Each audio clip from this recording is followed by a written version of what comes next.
The great scientist, the professor, is the center of almost every story. That's natural, since it's the object to tell a human story. There are very few science fiction stories in which the central figure is not the great professor, at least one of the most important characters.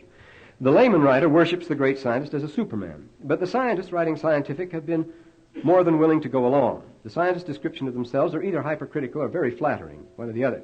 But recently they've been extremely critical. Of course, they're the only ones that could do it, and science fiction was the only place they could get away with it. Some quite eminent scientists have been writing some scathing science fiction in which they show up scientists. Well, laymen couldn't do a thing like that. It'd just be sour grapes as far as they were concerned. And where else could these men unburden themselves with impunity except by putting their speeches in the mouths of other people in fiction? Well, that's fairly safe. But that's an interesting trend of our times. He says, well, indeed, Thomas Kuhn has recently shown that the history of science is actually fiction, deliberately contrived to make science look good. The history of science itself is the foundation of science fiction. If every problem in science, if every problem has a scientific solution, it's following from the Milesian school, you see, then God isn't wanted in any solution. See the original idea? Well, we can't bring God into the laboratory, we can't weigh him, we can't use him, so let's leave him out. He exists and all that, but we can't use him in our calculations. And before you know it, any problem can be solved without him, so he becomes impediment. He just becomes so much useless baggage. Science fiction uniformly describes life in worlds in which science is king, meaning the scientist, a world in which the dream of the sophist is fulfilled, in which there's no room for any but one kind of thinking. This is the one world of John Dewey, which he carried to its logical conclusion. Richard McKenna, a scientist writing science fiction, recently said, I am a positivistic, well, he's a geologist. I am as positivistic a science as you will find. The students blush and hate me, but it's for their own good. Science is the only safe game, and it's safe only if kept pure. The speaker here is, of all things, a geologist whose business is to reconstruct the past. That's why he likes to write science fiction. Indeed, need we say that any reconstruction of the past is 100% pure imagination, keeping science pure. Well, now, Bacon sold the Western world. It's happened before, but Bacon sold the Western world on the image of the super scientist, who has become the figure of scientific fiction, but never lived in real life. We find it now. He's calm, aloof, dedicated, unswayed, incorruptible, self-effacing, magisterial. Science is a superman, is far above the savage, said Huxley, as the savage is above a blade of grass. Well, compare that with Levi Strauss's book, which shows that it's a lucky anthropologist who can even equal the savages of many a tribe for sheer intellectual power, knowledge, and things like that. But this, the great science fiction by scientists, deals with this theme, and the question, should scientists rule the universe? Who else? Here's Eric Temple Bell. These are some of the science people. In a story called The Ultimate Catalyst. Here, the pure-minded scientist does terrible things to a wicked dictator. This is all right because he takes the scientific view. As an idealist, the scientist is the necessary enemy of all bad people. This is the Baconian image of the pure scientist. And this one, J.M. Brewer, which has had considerable publicity, called The Gostek and the Doshes, it starts this way, and this is deadpan. He's quite serious. Woloshinsky, the great scientist, smiled indulgently. He towered in his chair as though in the infinite kindness of his vast mind there were room to understand and overlook all the foolish little foibles of all the weak little beings that call themselves men. A mathematical physicist lives in vast spaces. To him, human beings and their affairs do not loom very important. He's dead serious. We have a sort of Superman here. Now here we get that Superman. The nearest thing to him is in the figure of Rutherford, as he is worshipfully described here by C.P. Snow. And Rutherford is his hero. He says, the tone of science at Cambridge in 1932 was the tone of Rutherford. Magniloquently boastful, creatively confident, generous, argumentative, lavish, and full of hope. Science and Rutherford were on top of the world. Worldly success, says Snow, he loved every minute of it. Flattery, titles, the company of the high official world. He was also superbly and magnificently vain as well as wise, and he enjoyed his own personality. Here, if ever, is the great lovable scientist of science fiction. What more could one ask for than science on such a level? He enjoyed a life of miraculous success, writes Snow, but then something strange follows. But I am sure, even quite late in life, he felt stabs of sickening insecurity. Now this is strange, sickening insecurity in this man of all men. And then he goes on to talk about other great Cambridge scientists. Does anyone really imagine, he says, that Bertrand Russell, G.H. Hardy, Rutherford, Blackett, and the rest were bemused by cheerfulness as they faced their own individual state? In the crowd, great.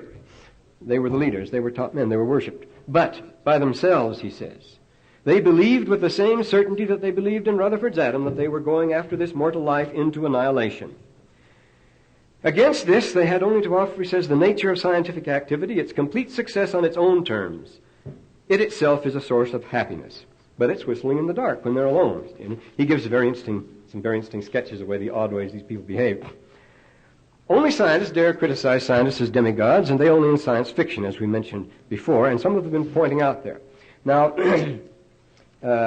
J.B.S. Haldane, the only science story he ever wrote, the great British biologist, called The Gold Makers, shows that science is a key to power and gain, is likely to become a pawn to clever and unscrupulous men, that the scientist really isn't ruling the roost at all, that he will be victimized just as sure as anything and be used as a tool. And this has become a theme of much science fiction, of course. Julian Huxley, the only science fiction he ever wrote, and he was not his brother, but Julian, the biologist, in a story called The Tissue Culture King. The theme here is the superiority of the scientist to ordinary people and the right of science to meddle with all forms of life, including human. In a Saturday Evening Post for November the 6th, here's this article, "We scientists have a right to play God." And it's by, of all things, an anthropologist. One has a right to play God or play Hamlet or play the organ before the world only if he has the capacity to do so. So the question is, just how godlike is this man's capacity, you see?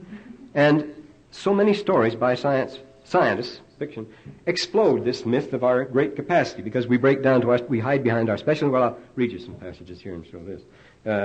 This man is an anthropologist. I wish I should have brought that very amusing essay on anthropologists by Parkinson, of Parkinson's Law. Well, and here's another one. Well, here's a good example of this, you see. But who's the scientist in this case? James McConnell, who is a psychologist, wrote a story called Learning Theory, which also is a very good one. It got a lot of comment. In this, we have a human scientist, a psychologist who thinks he's pretty hot stuff, but there is a much smarter psychologist from Uranus, the planet Uranus, or Uranus if you want, I take it one or the other. And he studies him just as a bug under glass. You see, this man from the outer planet is so much more intelligent. Well, doesn't he? Isn't that the hypothesis? If we're the ones who know the answers, if we're the clever ones, we can cut up anybody we want if we're superior to them. And this is exactly the position taken in this story, in this new story of James McConnell, where the psychologist from outer space puts the human psychologist in a maze situation, which humiliates him, drives him crazy, and shows what happens to the poor rats when they're put in there. And what's more, this is the irony of the story. This wise man from the other planet completely misses the interpretation of the behavior of this animal from Earth. Of course, he doesn't impute intelligence to it or anything like that, but he has a theory explaining why this man in the maze, he has him in his chamber here, why he does what he does, and he removes the food from him and so forth, just as you would treat a rat. And this man knows what it's like, you see. Well, that's the answer to this. Does a scientist have the right to play God? Yes. If one scientist is superior to another, he has the right to play God with the other one. Well, everybody knows a little bit about science. We're going to draw the line there. But this is one of the things, you see, now here is a thing in which science fiction performs a useful function. You carry these things to their logical conclusion, to their ad absurdum, and you see what it leads to. This man should have had that in mind. A Nobel Prize winner has published a very amusing story on this theme, A.J. Gordon. He visits this super research center, and he says, if this is the picture of industrial research, what an indictment. They never call each other anything but doctor, and they have an agreement about not showing each other up. See, this is how the scientists get away with it. They project this image of Superman, and they agree that nobody will damage it with the public. See, it goes on. The person they wanted me to get rid of, this is the man who's running the laboratory, they wanted me to get rid of, is the only one in the lab who really pushes his nose right down there and produces.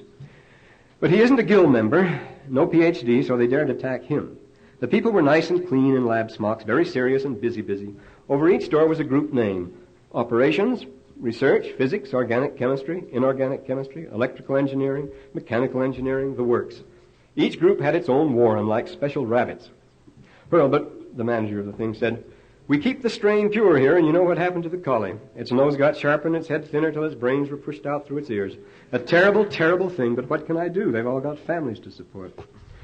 The minute they're in the jam, my people scream for fancy instruments and tools, big enough to hide behind. Don't laugh, that's how we get big government research jobs. Monumental cyclotrons, well-behaved people to use them. God save us from competence. Isn't there one nut around? The board asked me why I didn't have any great men around, so I hired Cole and Hart, the Nobel Prize winners. I pointed out that Cole and Hart hadn't published anything in 20 years. Of course not, said Earl, but the Defense Department want competence. Their degrees must appear on a laundry list of people who will make up the task force. The Defense Department loves the expression task force. They eat it up. These two old Nobelorama gentlemen have put me over the top on contracts more than once. It's the star system. And in other words, what he's telling us is that the great scientists aren't all they're cracked up to be. Norbert Wiener, you all know who he is, in a story called The Brain, points out that man's moral weakness is his undoing. The story here is a great brain surgeon who operates on a criminal who's offended him grievously, and he makes a cut in the man's brain that makes him incapable of the clever judgments necessary to carry out his criminal activities, because the brain is a very smart criminal, see? Well, does he have a right to do that? The brain, man's moral weakness, you see. If we become dependent on scientists, we're at their mercy.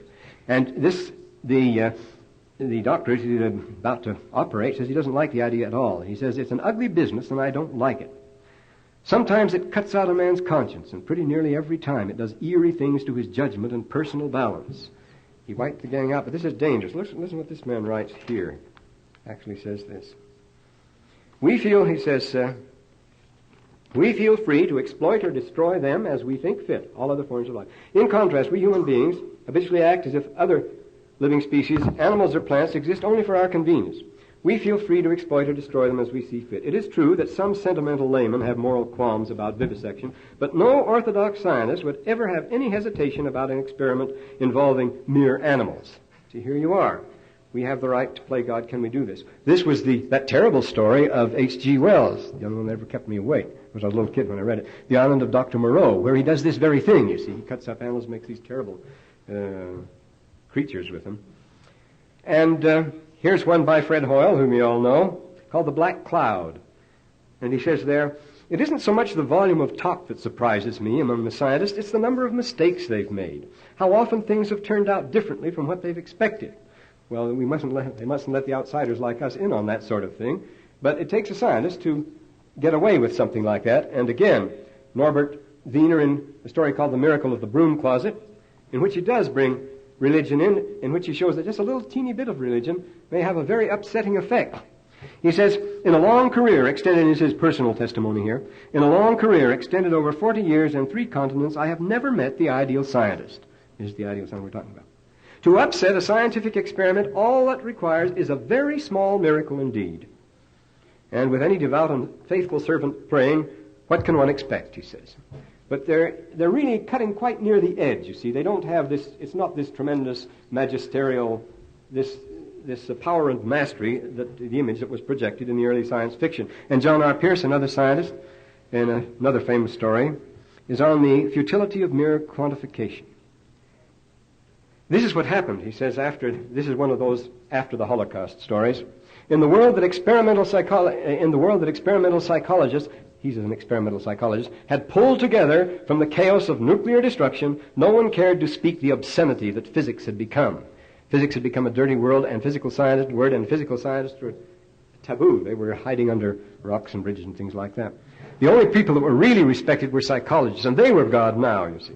I don't know how ironic this is or not. He says, after the atomic blow-up, the experimental psychology men brought the remnants of the race together. They founded our civilization. They evolved our culture. No place for God in all this. We live in a world in which orthodox scientists, and this is a strange thing to say, refuse to see, or seeing refuse to believe that which is before their very eyes. But a future that the open-minded, the perceptive among us have already foreseen is at hand. This is the way they talked about religion, see, a very short time ago. Now it's the orthodox scientists he's jumping on, who refuse to see that which is before their very eyes. The dead hand of scientific orthodoxy cannot long delay. Coming future. And so, the dead hand of what? Scientific orthodoxy? The antidote to science is more science, but it's my science, he says. You get rid of those awful physicists. They're going to destroy us and everything else. At the dawn of Western science, Heraclitus pointed it out very clearly. What many a science fiction, this very thing, is now discovering, that pure observation of Bacon is a myth. The scientist is a faulty instrument. He's a human being after all, and he's going to make mistakes, and the world he gives will be his own after all. The great scientist is not doing what he thinks he's doing, getting outside of the smoke-filled room. He's in it. He's taking his measurements there. We ring the changes on the same old bells, and every time we hit on a new combination, we gleefully announce that we've discovered a whole new set of bells. It sounds like it, but after a time we begin to see that it's the same old belfry. Now, here, I don't know, Snow's portrayal of the great mathematician G.H. Hardy. He says here, he could not endure having his photograph taken. He would not have any looking glass in his rooms. When he went to a hotel, his first action was to cover all the looking glasses with towels. Of all mechanical devices, including fountain pens, he had a deep distrust. He had a morbid suspicion of mechanical gadgets. This is the great scientist, see? He would not own a watch or ever use a telephone. He hated all gadgets. His autobiography is witty and sharp with intellectual high spirits, yet it is a book of such haunting sadness, he says. The same thing. Because Hardy realizes with the finality of truth that he is absolutely finished, unquote. Well, now here again. You these strange, haunted, strangely acting men. Notice science fiction worships efficiency. Naturally it would in us bumbling amateurs. The superiority of the scientific way over all other ways. The scientist doesn't guess, he knows. The scientific mind was direct, clear, intense, trenchant, clean, unhampered by any defects of wishful or mythical thinking, recognizing only facts, seeing things always and only as other. Still people that talk that way. There was no assignment that science could not carry out. But who gives the assignments? This came the thing. Nevertheless, this preoccupation with ways and means is another thing that science fiction has been helpful in exploiting. I mean, where does it lead us? Now, many years ago, the Edinburgh geographer Alfred Mackinder wrote a book, which was, his student was Haushofer, and Haushofer, Hitler's advisor, based his geopolitik on that. Geopolitics, that was the name that Mackinder gave it. And he has a marvelous section on ways and means there. He says the Germans always lose the war because they're so scientific. They know all about ways and means. They have everything figured out with the slide rule, everything to the sixth decimal place. They know just how to, but they don't know what they're after exactly. Just a vague idea of world conquest, so they always lose the war. The British bungle along, and they really bungle. They conquered half the world with a mere task force, with a mere token force, with mere bluff, because they knew what they wanted. If you know what you want, you can always get it, he says. You'll bungle toward it, and you'll get it in the end.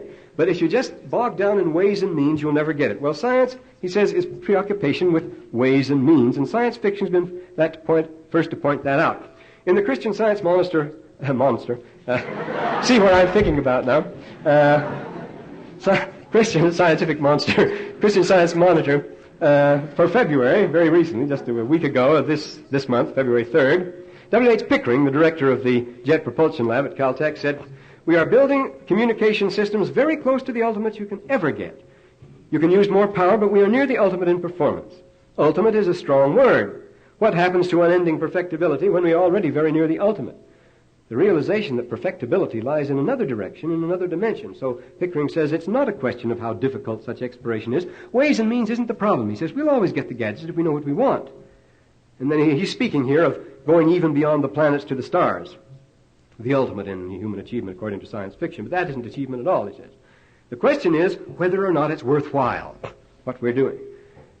The question is not the question of business, industry, and the military, as Mackinder pointed out, of how to get a particular thing done. But what is it we are after all? When William Morris's student rushed to him with the breathless news that the cable to India had been completed, he merely asked, "Young man, what message will it bear?" When Einstein heard that the atom bomb really worked, he grabbed his head and said, "Oh my gosh," he said, "terrible."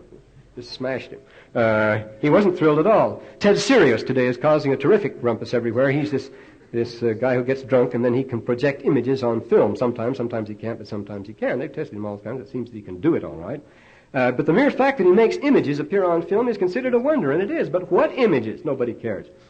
British investigators, since Sir Oliver Lodge, have very firmly believed received spirit messages. But what messages? Idiot gibberings and scribblings. The world makes a major issue over whether Joseph Smith really saw angels, possessed gold plates, or translated Egyptian. But they couldn't care less about what the angels, the plates, and the papyri have to say. For our age, the message is the medium because we've run out of message. A wise German scientist writing very recently in a journal that somebody gave me a subscription to some years ago, a German one called Cosmos, pretty good for popular people like me.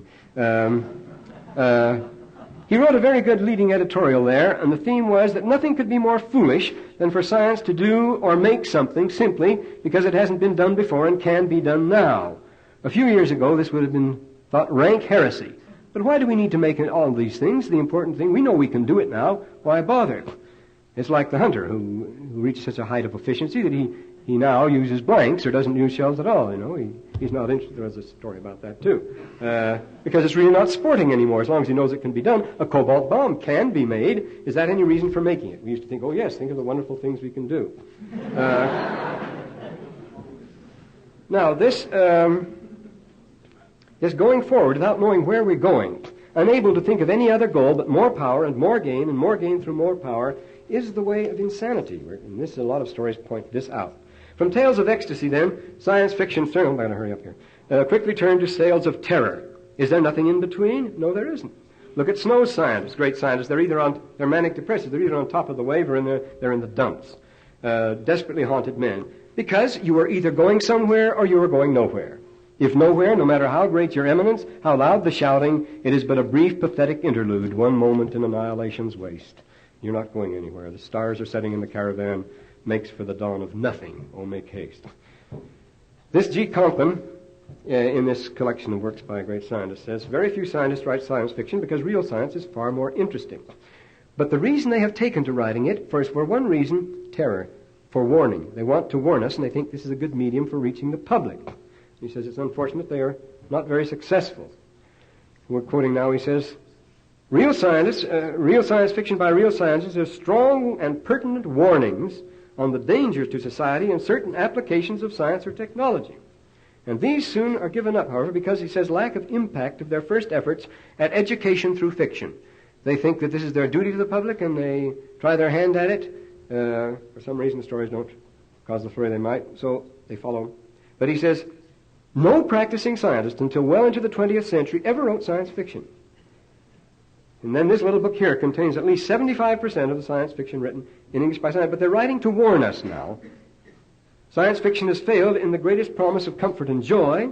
Even Wells' scientific fiction becomes fascinating only when he turns his attention to the sinister and appalling. The scientist becomes the mad scientist before you know it. As in The War of the Worlds, the Island of Dr. Moreau, and so forth. If science fiction can show us no convincing glories ahead, at least it can give us this comfort and warning, and it's a dismal message. Now, if John Jacob Astor in his 19th century story could only think of aliens as inferior and dangerous, something to be met with guns, combat is the theme, and of course it's remained that to Tarzan and Doc Savage and all the rest. This is called the bug-eyed monster, or BEM school of science fiction writing, which has the greatest appeal to adolescents and once dominated the pulps. We are told it is now spurned by the better class of science fiction writers, but don't you believe it. They're in there as hard as ever. Thus, beginning with a great scientist of godlike knowledge and uprightness as its central characters, science fiction soon discovered chinks in the armor and ended up in very short order with the sinister figure of the mad scientist, either the making a Frankenstein monster he can't control or deliberately perverting his knowledge for power. The mad scientist becomes a stock figure of the great scientist. Well, he passed away because he was altogether too fantastic anyway. But this new book, it's just out now, it hasn't come to the bookstore yet, by Kahn and Wiener, called The Year 2000, published by Macmillan. According to the review, it said it points out thousands of ways in which the world can go wrong and the very few ways in which it can go right. And the chances of it going right are extremely remote, according to these authors. Because after all, how many wrong answers are there to a problem? Yes, as many as you want. But how many right ones, you see? Very few. Well, there are thousands of ways. This is what the science people are pointing out to us now in these things, in which the world can go wrong and only one right. There are millions of right answers. Well, there's the gospel, you say. Now here, well, here's some of the new stories. They're the end of the world theme and so forth. We won't go on these. Pilot Lights of the Apocalypse by Ridenour. These are by scientists. The military control of the push buttons brings absolute disaster. This is the reason. You see, they have the technique within it. They have the power. They have the ways and means within their control, pushing the button. But they don't know what's going on, really. And they don't know what's beyond that or what's that going to lead to. And so this story of Ridenour called Pilot Lights of the Apocalypse. Notice they borrow biblical themes all the time. And here's another one by Chan Davis, another scientist, Last Year's Grave Undug. Another after the Holocaust story in which the patrioteers have liquidated each other. It says the United States invaded itself. Everybody was had haunting fears that everybody else wasn't where they should be, and so they wiped each other out. And here's one by Leo Szilard, the famous Hungarian all-round genius who died recently, called Grand Central Terminal. It's the deserted earth, everything wiped out because the earth divided into two factions, Shiz and Coriantumr, and they extinguished each other, and that's his story. Well, this is the way scientists are writing science fiction now, you see. Here's another one by Chandler Davis called Adrift on the Policy Level. What can science do, he says? It's the hardware. Power and salesmanship. That's what you're dealing with when you're up against the corporation. Personality is the asset rather than becoming, say, a scientist. The world of the future is ruled by rhetoric. It's not the hardware, it's who controls that, you see. It's the salesman. That's on top, he says here. And here's another one, Algis Budrys, called Nobody Bothers Gus, another of these alienation stories in which the human race is described as homo non descriptus, and this idea of why, you see. If we don't know why, what's all the use of all this fancy, these magnificent, shiny cities, materials, and everything else? What purpose, he concludes the story, what purpose did homo non descriptus serve, and where is he going? We don't know. And Robert Sheckley, who's most cynical and the most amusing, I think, of the present ones, on The Prize of Peril, ooh, a terrible story. Total degeneration of society expressed in a TV gimmick in which sides fight and exterminate each other. And here's one by Damon Knight, The Handler, in which the look is everything. And Asimov, who dabbles in all sorts of science and who writes science fiction, but he's had a lot of training and so forth, has written a great deal, but this one called Dreaming is a Private Thing, in which daydreaming has become a highly paid profession. People have become too lazy to dream their own, so people daydream, and they make these tracts that are sold all around the country, so people have somebody to daydream for them. So it goes on. Here's Morganson, a psychologist, writes Coming of Age Day, compulsory sex gadget, and so forth. And here's Lafferty, manipulating time ad absurdum, and all these depressing stories you get. Now, an important theme here is the victory of the robot. The robot is the ultimate in automation, in regimentation, specialization, efficiency, exploitation. The robot works for everybody, you see. The robot does not, however, overpower suddenly. Humanity surrenders its functions gradually and willingly to the machine, is what we read from millions of robot stories. They're the favorites, as you know. The robot can move into a vacuum only after we have moved out. As soon as we have turned ourselves into robots, then we can be replaced by robots. This is the idea of the thing. See? The theme of thousands of science fiction stories. When men use hardware to control the world, its resources, and other men, the hardware brings about destruction. I quote Mormon 8 and 37. For behold, you do love your substance more than you love the poor. We love our expensive hardware, here described by Mormon, more than we esteem the inexpensive software. With what result? Again, the old science fiction theme, destruction. Behold, the sword of vengeance hangeth over you, and the time soon cometh. Because you love your hardware, your substance, more than you love people. These steps to surrender to the specialization, despiritualization, and a lot's being written about that now. Greenberg, writing on this subject, M. Greenberg, says the robot beginning with RUR, universal robot. You know, robot is a creature that does work for a highly specialized job and nothing else. You see. Then he becomes the worker, he becomes the thinker, and finally he may even become the feeler. And this is the favorite theme of stories today, of robots that may have feelings. Do they or don't they? This is being discussed a great deal now anyway. And he says the growth of the robot continues until he ultimately achieves acceptance as an entity by his creators.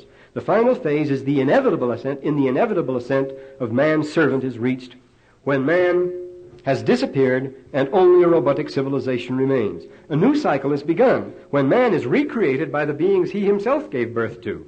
Thus the machine takes the place not only of man but of God. So we've replaced ourselves completely, you see, by these robots. We've done it ourselves. Now, this is old stuff too. It's a case of getting used to it anyway. In the Sutro Museum in San Francisco, you notice this great collection of 19th century clockwork people and so forth. They're robots, and they're just as impressive. They do all sorts of things. It's hard for us today to imagine the effect of clockwork man on 18th century thinking, but it had a great one. The horrible, the Olympia in Ernst Amadeus Theodor Hoffmann's Tales of Hoffmann, the doll Olympia. She's just a pretty doll, but she runs by machinery and so forth. The doll becomes a monster as soon as it's accepted as a living thing. Until then, it's just a machine. But as soon as they accept it as a monster, the same thing with the golem, you see. The golem is just a machine that works. But when people regard the golem as a personality, the golem becomes a horrible object. This Frankenstein, the same thing. The tales of Poe and of Oscar Wilde even, and of course Frankenstein. The monster is not a monster because of size, or it doesn't have to be terrible looking. I say the doll Olympia was a beautiful object, but it became a very terrible thing when people took it seriously. Writing in the Science Journal for June last year, the editor says, There's no danger of machine personality devaluating human beings or man suffering loss of innocence by understanding his own mental workings. The real danger, which is very serious, is the programming of people to behave like computers. It's all right to have, and this is what comes first, of course. And then he cites the case at the University of Michigan, where students have been conditioned to react to mere numbers with intense anxiety and other emotions, and to have programmed dreams and so forth. And he says, if I were the parent of one of these students, I should be raising hell. I am shocked that the University of Michigan tolerated this. A contrast to this, Rudolf Anthus cites the case of an Egyptologist. There's a pharaoh in the old, well, it's a well-known story, a pharaoh in the Old Kingdom. More than 4,500 years ago, a magician had performed that favorite trick of Egyptian scientists, namely replacing the head of a decapitated goose or duck so that the bird could give a couple of quacks. It can be done, actually, and this was considered a great thing. Someone of the court asked the king whether the magician could be done with a man, and the magician said it could. It was suggested that the thing be tried on a criminal who was sentenced to be decapitated anyway, but the king very indignantly vetoed it. He says, we don't do these things. A man may have been condemned to death for crime, but it was his prerogative to die with dignity, to pay the price and no more. Human beings are not to be subjected to this sort of thing, to be stooges for clever lab demonstrations. But a long way we've come from the Old Kingdom in Egypt, where a pharaoh refused to let a condemned criminal serve as an experimental animal when this guy says we have the right to play God and cut up anybody we feel like it. And here, in Asimov's very popular story called Lenny, the idea, he says, robots must be specialized. A versatile robot is a monstrosity. The point is that Lenny accidentally gets programmed the wrong way and begins to get human feelings. And this is the point of the story. But this is the whole business. An industry, we're quoting Asimov, an industry tells us what it needs. A computer designs the brain, machinery forms the robot. But the same industry also wants the same type of man, one reliable as the robot to do certain things and nothing else. And this is the theme, of course, of many things. So we're just taking his place. How science is weak and so forth. There are now here's some figures for you. There are now 60,000 computers in the world, 40,000 in the United States, 3,000 in the United Kingdom, all built within the last decade. Also, Zara Colburn, who was hexadactylus, 6 fingers on both hands, sort of a freak, you see, extracted the cube root of 413,993,348,677 in 5 seconds. Needless to say, in his head. Here we have a real science fiction figure, a physical and mental freak. Is the world any better off because of him? I don't speak disrespectfully. At the beginning of his famous discourse, Isocrates asks, if every athlete in the world could run twice as fast as he does, lift twice as heavy a weight, jump twice as far, hit twice as hard, etc., would the world be the least better off for efficiency? The world doesn't exist for specialists. The favorite theme is the superior efficiency of the robot built by other robots, so programmed that any mistakes or malfunctions are automatically corrected. Well, but we get to the idea now that the machines are getting more and more human, more refined, more complicated, sensitive in their reactions until they may even begin to feel emotions. Robert Bloch's story called Almost Human is a good example about that.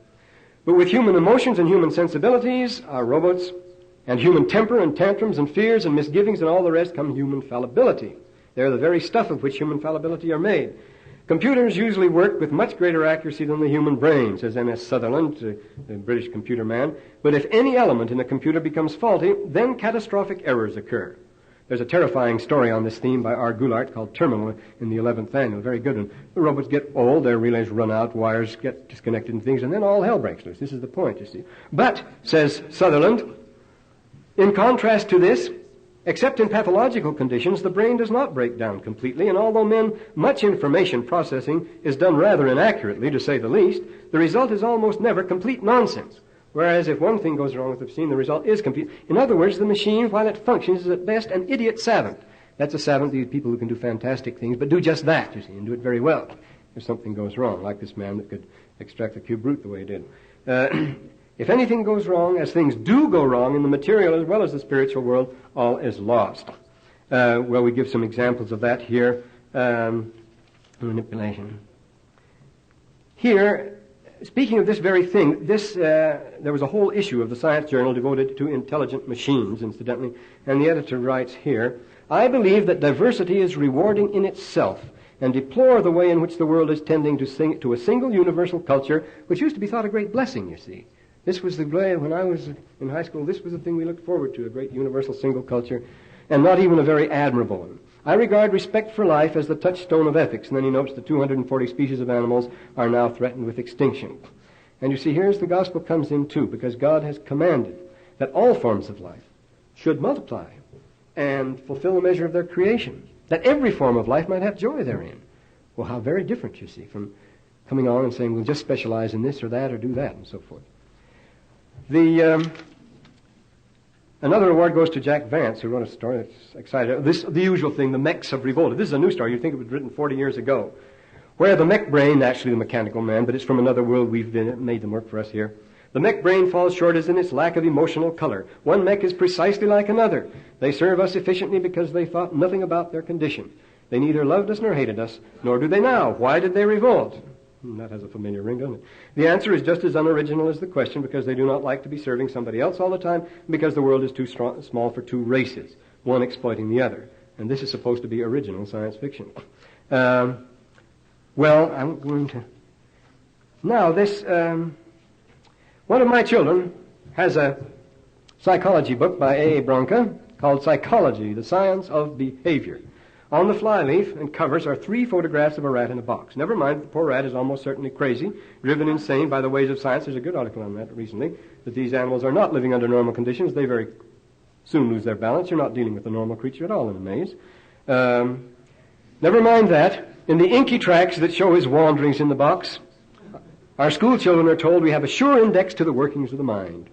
The genius of behaviorism was to discover that overt behavior is the only kind we can study. Therefore, to all intents and purposes, overt behavior was the complete disclosure of mind at work.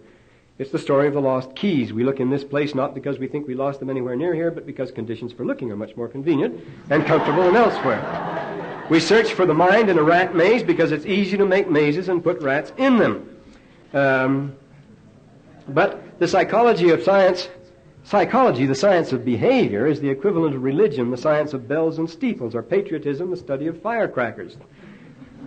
It is only the external aspects of the thing that can be studied. There, for the sake of convenience, we assume that the only external aspects exist, and of course this leads to trouble.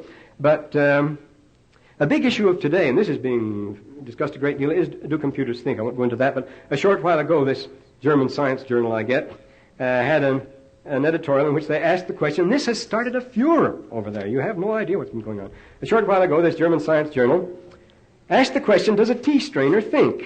A tea strainer has one simple task to perform, but it's a task that requires making a decision. It must remove the leaves from the tea and let the liquid pass through.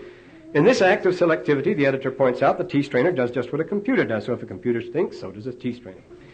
The response, there's a response from the readers, many of them scientists, was spirited. Most of the contributors vigorously defended the proposition that a tea strainer does think. Some felt, however, that the effect of this doctrine was not to exalt the tea strainer as a thinker, but to debase the man as an automaton. Others replied heatedly that simply showed their pride, arrogance, and pig-headedness. They would not admit that a tea strainer thinketh as a man thinketh, because they didn't want to believe it. Minsky, an electrical engineer at MIT, he says, our pious skeptics told us that machines could never sense things. But now that machines can see, he doesn't put see in quotes, he assumes that they see. He assumes that, he just slips that in. This is an answer. But now that machines can see complex shapes, our skeptics tell us that they can never know that they sense these things. Do not be bullied by authoritative pronouncements about what machines will never do. Such statements are based on pride. How neatly the issue is drawn here. André Marrois actually wrote a science fiction story, and it was based on the stubborn insistence of scientists, friends of his, who observed the behavior of social instinct, of insects and animals, and maintain that the creatures do not think. They admit that their behavior shows all the outward signs of intelligence, and that they sometimes display amazing problem-solving capacities. And they admit that, but they insist that no intelligence whatever is involved, taking the position of Bertrand Russell, quote, that animals behave in a manner showing the rightness of views of the man who observes them, not the animal itself. The rightness of their behavior and the correctness of their response is appreciated by the awed beholder, but the actors themselves are completely unaware of what they are doing. Now, these same scientists who unhesitatingly and emphatically insist that animals do not think, in spite of the clear thought patterns implied in their behavior, insist just as unhesitatingly and emphatically that machines do think, because of the thought patterns implied by their behavior. The electric eye that opens the door for you at the supermarket is able to think. In the best Watsonian sense, it gives a useful, sensible response to a definite stimulus. And what is thought but a matter of response and stimulus? But the dog who gives you a resentful, guilty look and scurries out of your way at the supermarket, of course, doesn't think at all. He seems to be aware he's not welcome in the store, but that's only your impression of the way he behaves. So the electric eye there that opens the door for that's thinking, but the dog has no thought at all. Showing that it's just a matter of your opinion and interpretation. Exactly the same sort of yea and nay was reached with the argument of the stars. Remember the sophist said, look, the stars are just moving up there. That proves there's no God. Aristotle looked at the same stars. Look at those stars moving up there. That proves there's a God. I don't need any more argument. The very same evidence, and it's the same way here. You see a response to a stimulus, that proves thought because it was an intelligent response. The tea strainer took out the tea leaves as it's supposed to. Well, here anyway, there's a real possibility, writes Sutherland, that we may one day be able to design a machine that's more intelligent than ourselves, to replace ourselves as lords of the earth. The species could also, of course, be morally much superior to ourselves. Here we see the enormity of the misconception, or rather perversion. Take the early Christian idea of the ancient law of liberty. According to that, a gadget programmed in a way that avoided any behavior that might be called immoral would not be morally superior being at all. When Simon Magus asked Peter, could not God have made us all good so that we could not be anything else but be virtuous? Remember, Satan wanted to program everybody to be virtuous and nothing else. And St. Augustine later asked the same question in anguish. Peter replied, that's a foolish question. For if you made us unchangeably and immovably inclined to good, we wouldn't really be good at all, since we couldn't be anything else. And it would be no merit on our part that we were good, nor could we be given credit for doing what we did by necessity of nature. How can you call any act good that is not performed intentionally? Well, of course, that's the answer to this idea that we could make a machine morally superior to ourselves because we program it not to do certain naughty things. Would you call that a moral machine? What an enormous gulf between this type of thinking and the gospel. In this same issue, incidentally, in which Minsky let out that blast about our pride and so forth, we won't admit that machines... there's a number of articles that say, here's one that says the machine can understand normal, fluent human speech may never be built. This is a crew that was working on that a long time. And then talking about Aldous, the machine that reacts at University of Texas, that seems to have emotions, that reacts to inputs of fear, anger, or attraction, reminds us that it should be emphasized, of course, though it is diligently de-emphasized by most of us, that Aldous is only a model of personality, not the thing itself.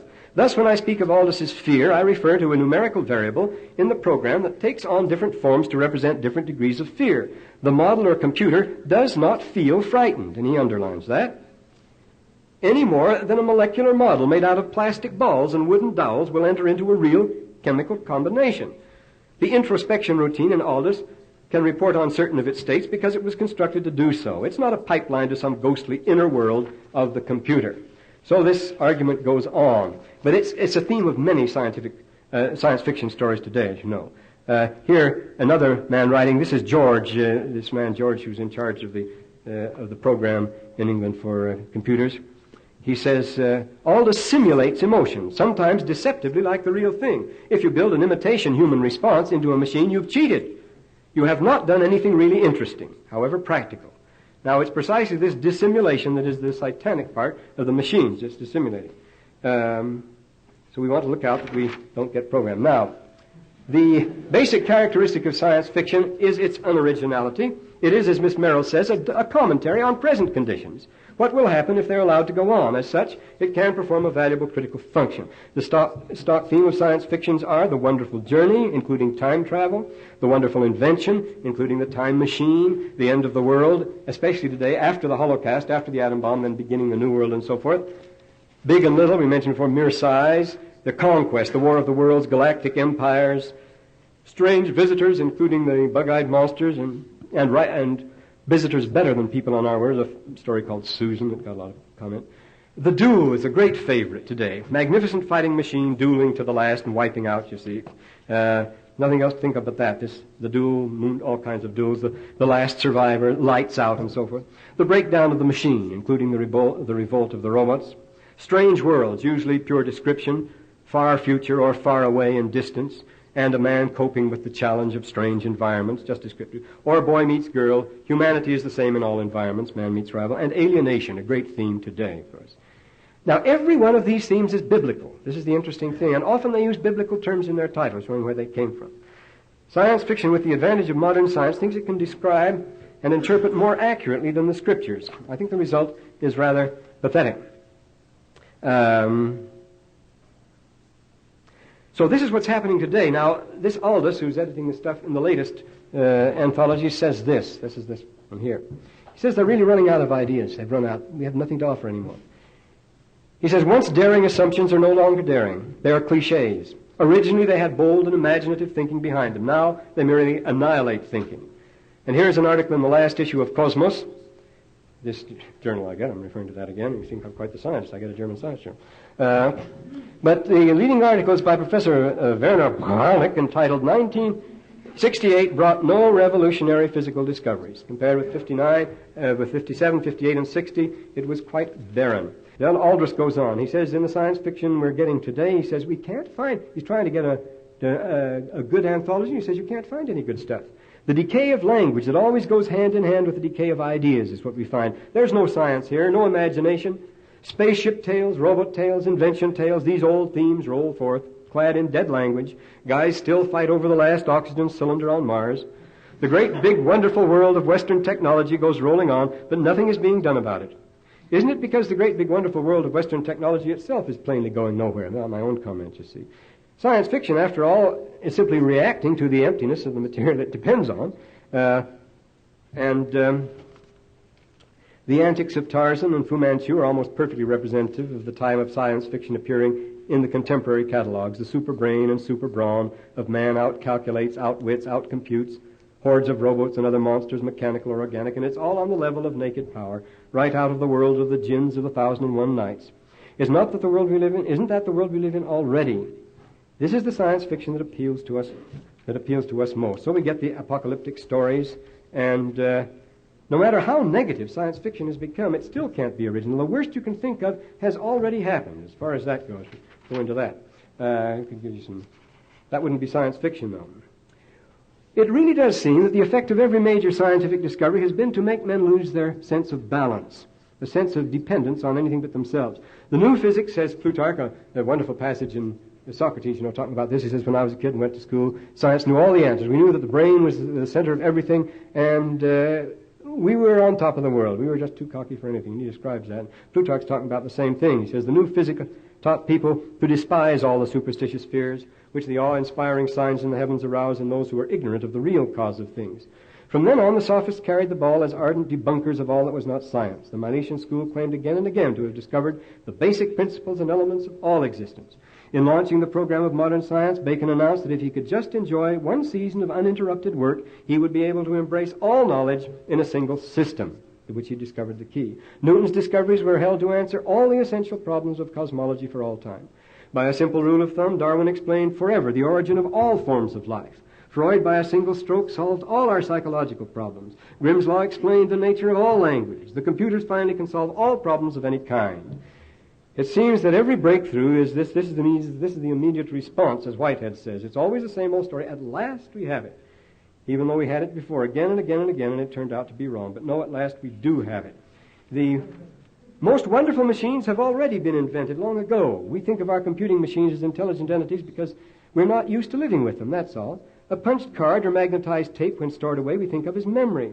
That's because of the novelty of the thing. We don't think a book remembers, even when it can be arranged to be opened automatically at a given item of information by pressing a button, like an address finder. Isn't that memory? No, we say that isn't memory at all. We've been living with that. But once upon a time, people thought it was. There was a time when they thought the book was actually a thinking machine and would think for you. And they thought it was just a miracle that they couldn't get over. It was a tremendous thing. It took them a long time to get used to it. And then they realized the book wasn't actually thinking and remembering and doing all these things, that it was just you operating it. Those who didn't understand how it worked really believed that the written page itself was a thinking, living entity, just as we now think that a computer has a memory. Plato tells a wonderful story about this. He says when Hermes, who was thought an Egyptian, he's talking about the Egyptian story, discovered writing, he went to Ammon, the father of the gods, in great excitement. He says, I've discovered a device that will infinitely project the power of the human mind. Writing, of course, is tremendous. The greatest invention beats anything you can imagine.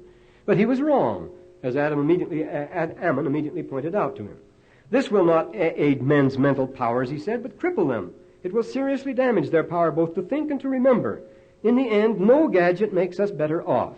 This may sound strange, but if we think of it, the purpose of every gadget is to liquidate itself. As it's improved more and more, it becomes progressively reduced in size, complexity, cost, and rarity, until in the end, the best transportation is that which requires no gadget at all.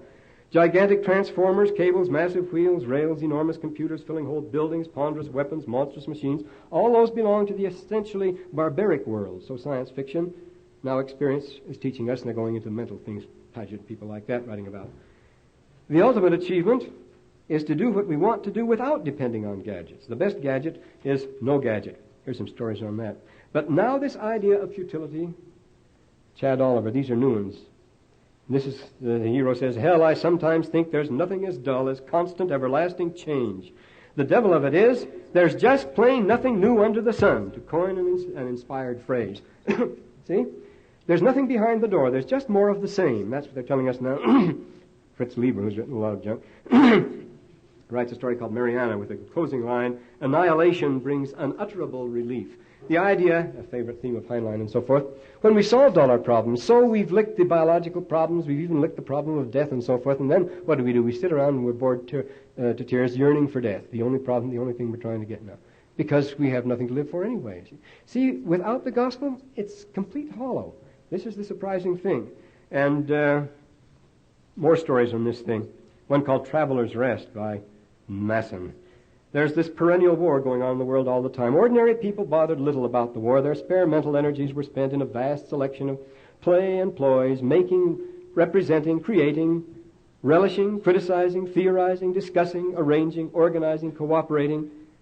Well, that sounds like living. But it's all busy work. It's meaningless in the end. The theme of the book is futility. And here's one by Arthur Clarke, who's written so much stuff on it, called At the End of the Orbit. You can know what that means. And, well, it's boy meets girl in a Sputnik background. But here's one by William Morrison called The Feast of the Demons, in which people can make themselves get younger and older all they want. And so he says they reverse entropy and people get younger and older and reverse forever and ever. And it's terrible, terrible because nobody dies. And here's our old friend Isaac Asimov coming back again. The eyes do more than see is the title of this story. There's nothing behind the door. He could dare manipulate matter before the assembled energy beings who had so drearily waited over the eons for something new. He fled back across the galaxies on the energy track of Brock, back to the endless doom of life. The energy beings could no longer weep for the fragile beauty of the bodies they'd once given them 1 trillion years ago. The worlds lose all significance. Notice, back to the endless doom of life. You're doomed just to more of the same. So when we go out in space, what do we find? Just more of the same we find here anyway. It's not as good. And what a disillusionment. So the splendors and high hopes soon shot their bolt and fizzled because they had nowhere to go. Science without religion, like philosophy without religion, has nothing to feed on. All true science, says Popper, is cosmology, and all cosmology is eschatology. It's my contention that any branch of human thought without religion soon withers and dies of anemia. In the symposium Life on Other Worlds, sponsored by the Seagram Whiskey Company, such sciences as G.B. Kistiakowsky, D.B. Michael was a big thing. They got it up to 1965 it was. Harlow Shapley and others, Otto Struve. They went out of their way, every one of them, in a speech to show something that had nothing to do with the case, namely that the existence of life on other worlds at last is the definite final proof that we needed to rule God out of the picture. The immediate effect of scientific discovery was a sense of emancipation. We are on our own now. Now at last man can slow off the shackles of the past. God was all right for our ancestors, but we certainly don't need him in our calculation. Man is at last the master. A great deal of scientific experience as well as science fiction has shown that way madness lies. So this is a faith-promoting discipline after all. It's a wasteland, a heap of slag as far as the eye can see. Joyless, endless, monotonous, repetitive, empty but cluttered. A haunted universe. When we think that this project started out as a joyful and confident search for the best world or worlds that the human mind could conceive and bring into existence, and after generations of untrammeled and soaring imagination, this desolate city dump is what we've come up with, well, it just shows how far we can get without the gospel. Now, I have some, the time's up, we should ask questions now, but I have some ancient texts here that beat these things all hollow for science fiction. I mean, if you want these in science fiction, I'm going to read you some of them just the same. I'll read you a sampling of each one. These I've taken from, this is from the Berlin manuscript. It's a Syriac text. Here's the newly discovered epoch from Abraham. And here's from the Clementine, and here's from the Ginza. That's early Christian Mandean. Some of these are very good. I think they're good science fiction, too, so I'm going to read it to you anyway. Make this a recital, after all. Instead of discourse. Now, I've kept this quite as literal as possible, but of course I'm loading the dice all along here, you can well imagine, and so I'm doing the bossing. But, no, you can find out. This has been, this Berlin papyrus has been edited by, I have a copy of it upstairs. I have a Xerox of it, so if there are any questions, you can come and ask about them. This earth is littered with remnants, leipsana, it slips into the Greek word leipsana, with remnants of other worlds which have been mixed up in earth fire in places where it is still impossible for plants to take root.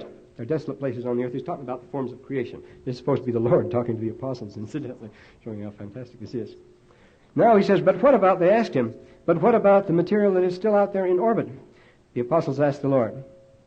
And he says, they still surround the earth in the sky, but they are not brought down into the common crucible. The word used is trench. There's a sort of circulating trench around here, and as matter is required, according to weight, it's drawn off from this, and it's being purified by this circular motion here.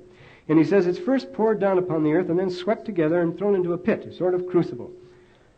This is so that the fumes, this is a passage nobody understands, so the fumes can mount up and mingle with yet more elements which are to descend. Some sort of a process of feedback of some kind here. And then he says there's space waters out there too, but they have to be purified of certain poison elements of outer darkness. The idea that things that come from outer space are poisoned and must be decontaminated before they can be used in this earth is meant constantly in these old documents. This, incidentally, is from the 1st century. It's very early Christian document, early 2nd century. Great advantage came when to the earth when these fragments or vehicles, they may be called fragments or vehicles, were scrapped in the heavens. They were turned into junk because they were the remnants of other worlds. They're to be used again. They were swept up from earth and cast out to circulate among the worlds, where they would follow certain laws that would get them in motion again. There were various disposal areas. The Father emptied the 3 vehicles or vessels.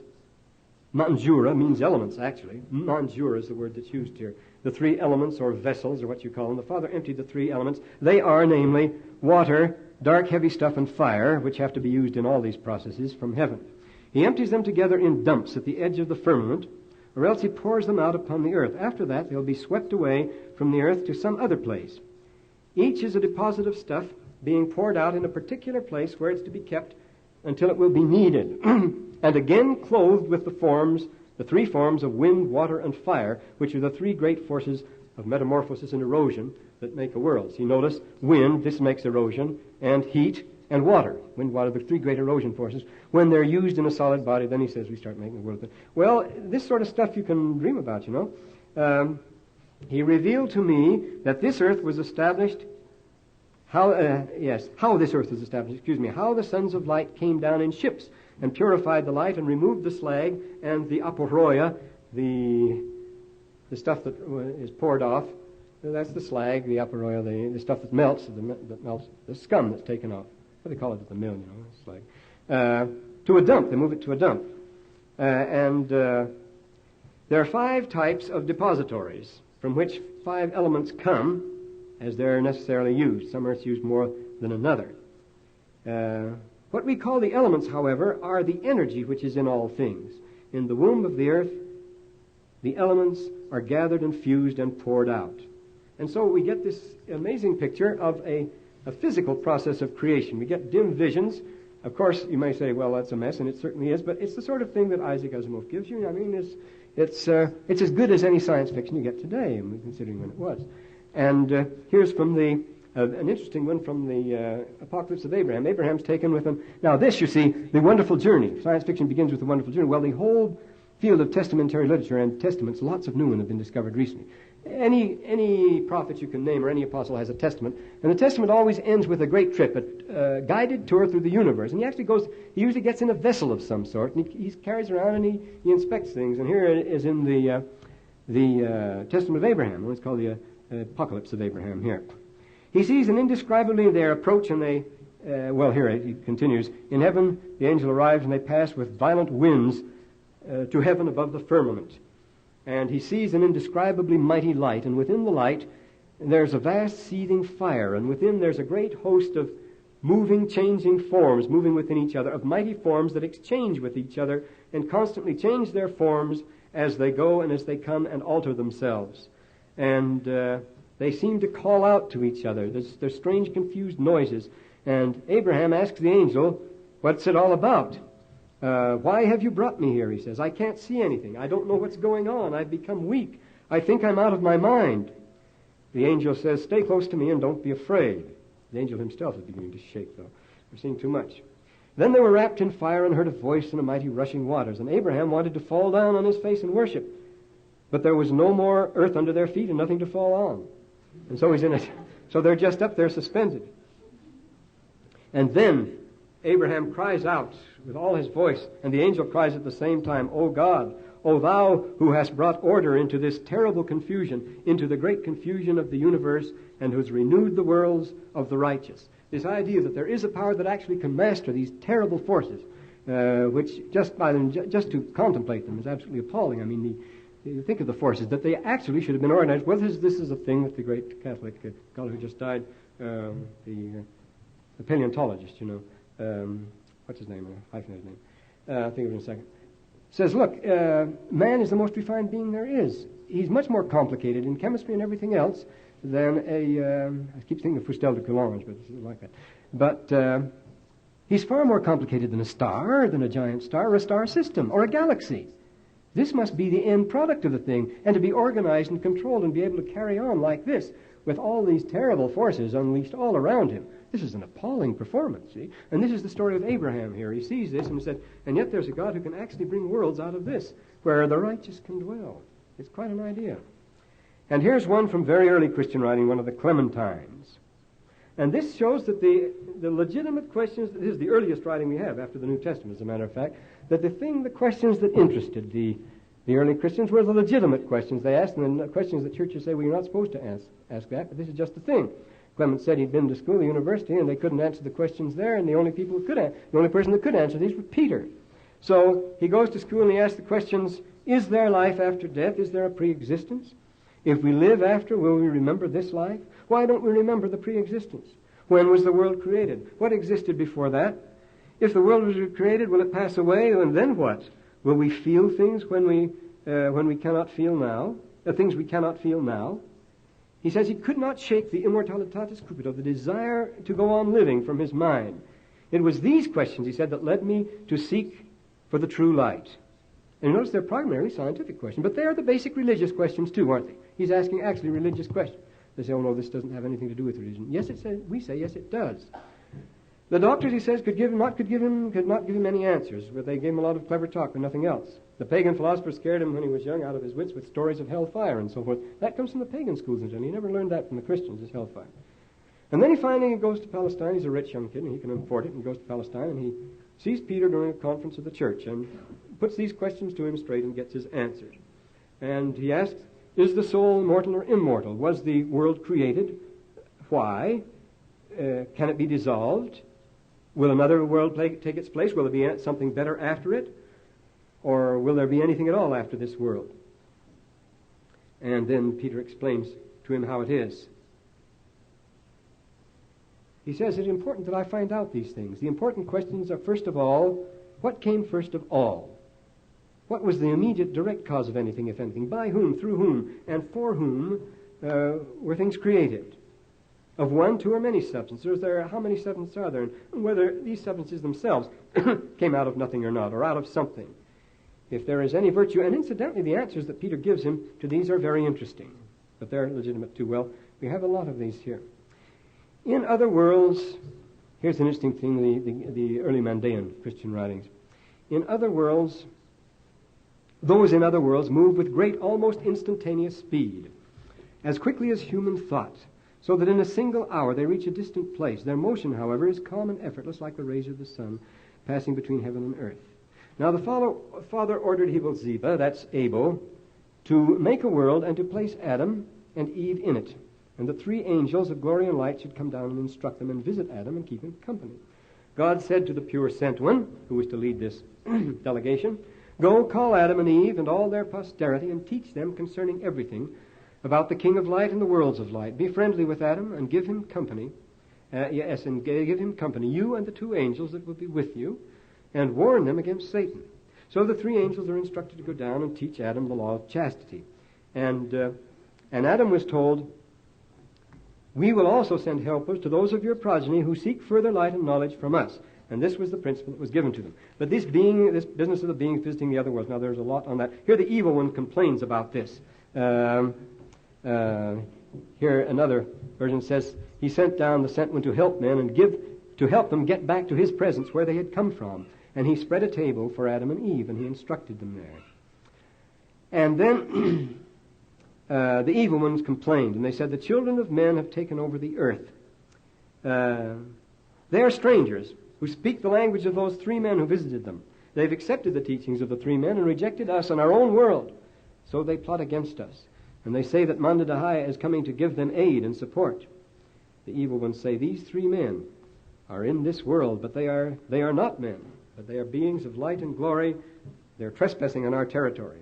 They have come to this little Enosh, this little man who is helpless and alone in the world. After leaving this world, and they to come to this man who is helpless and alone in the world to instruct him and to give him an advantage over us. You see, the evil ones complain. Well, this is the very stuff you read about in science fiction all the time, but it's written up beautifully in these old sources, and there's so much of it. With ships with ropes of light, with crews clothed in light, is laden with the treasure, and it's going from one world to another, and the evil ones waylay it, they pirate it, and they came out of I do not know where. This is the pseudo-Thomas, a recent and very old discovery. The evil one came out of I do not where in his ship, and he hijacked the cargo and divided up the treasure among the worlds over which he ruled. Now, this is your galactic empire motif, you see. The world over which he ruled. He planted precious plants in those worlds, the plants he had stolen. He fixed precious stones in their firmaments, and they gloried in their stolen finery. Well, God found out about that, and he sent a messenger to get back all the stolen stuff and replant the plants in their proper worlds, for which they'd been destined in the first place. And this is described in very physical terms. And he says, prepare your people to receive and reclaim and disinfect all this stuff that they've stolen from us so we can put it in the worlds for which it was designated. And this messenger is reason. He's the son of light himself, but he is a real person. And so he goes back and he gets the stuff back and puts it in the worlds where it belongs. But see, it's in this borderland between Scripture and... now here we have Coptic stuff. There's a lot of Coptic stuff on this particular... Now here, for example, how realistic this is. From the place of your inheritance, Spirit Adam is told here, from the place of your inheritance, the sun will look like a little tiny grain of flour. That's how far away it is from this sun, he says. And there's nothing. The distance between the other worlds is vast, and their size is enormous, and there is a hierarchy among them. And every one of these worlds is ruled on a single pattern, however, though no 2 of them are alike. There's always a governing body of 12. Wherever you go, every topos has 12 rulers over each part. And each world, whether it's awaiting occupants or whose names have not yet found their place or have not yet been assigned, or whether it's already occupied, is governed on the same plan. And every kingdom requires a space, it says. So we have to go down and find a space to build a kingdom. Well, it goes into all these things, and there's some very intriguing things here. The number of it.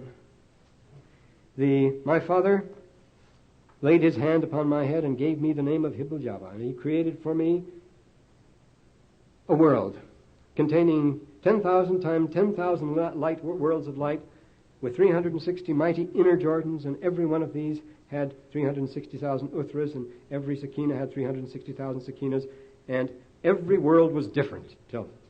It gives us descriptions of these various things. 1,000,000 mysteries, this is from the Manichaean prayer book, 1,000,000 mysteries and a myriad planets, each with its own mysteries, preceded this world. During Yahweh's great discussions of the new creation that were to take place, he sent down envoys to report to him how things were going on. They did not send all the Uthras, nor did they teach them all the worlds, but this is the usual order, it says. Uthra after Uthra will teach thee, will take thee by the right hand, and will show thee worlds and dwellings and treasure houses, and so forth. In the ascension of Isaiah, there's an interesting thing here. It says, this is one thing that the devils don't know. He says they're banished to particular places, and they're not aware of how much really goes on. They miss all the show, he says. And the devils say, we are alone, and there are none beside us. they have the illusion that the human race has had for a long time.